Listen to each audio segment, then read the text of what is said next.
This is Joe, General Manager of Video Games Etc., a local used game retail store that operates throughout eastern Iowa. There is a discussion to be had on the rise of digital media, game preservation, and collecting as a whole. So I've been working for Video Games Etc. for 19 years.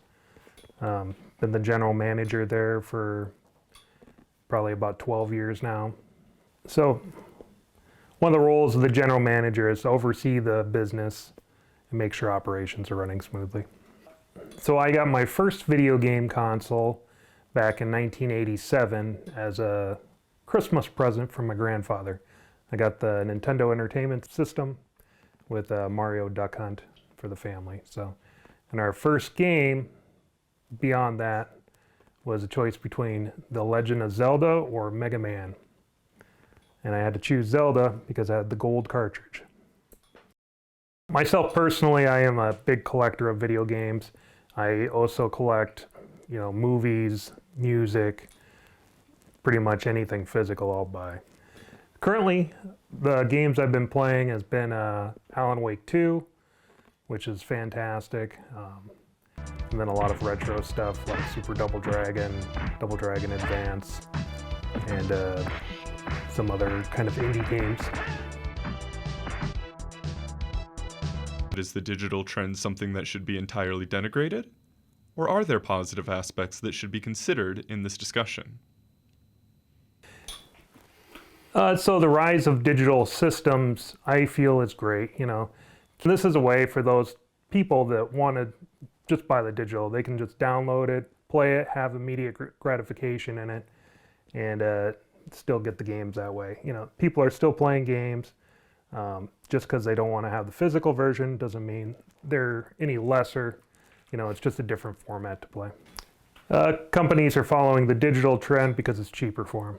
So bottom line, they don't have to have another supplier produce these games on physical, ship them out. They can just upload it to the servers, sell it that way. So I don't think that companies are making it really more difficult to access their legacy titles.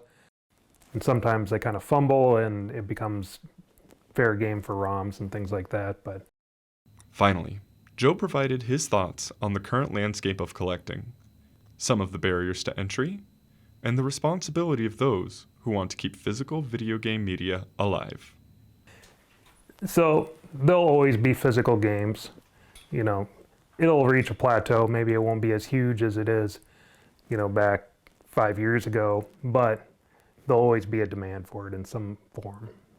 Used video game stores are huge for video game preservation because it's a way that instead of people taking these games and throwing them away or giving them to Goodwill, we actually clean them up, put them on display, make people want to buy them and collect them for their own collections.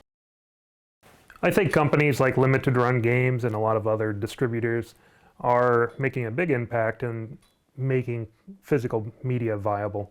So they're kind of putting games out that people would want to have physical copies of, and these developers don't really want to put them out physically. So these companies are making a path for that. So as far as keeping physical media alive, that's really up to the consumers. So if they want to continue supporting it and buying it, they will. If they stop and there's no demand, then it'll disappear. There's still a lot of questions surrounding digital-only gaming, and it certainly has its place in today's landscape. But there are also plenty of ways for those who want to keep video games preserved to support the continuation of physical media.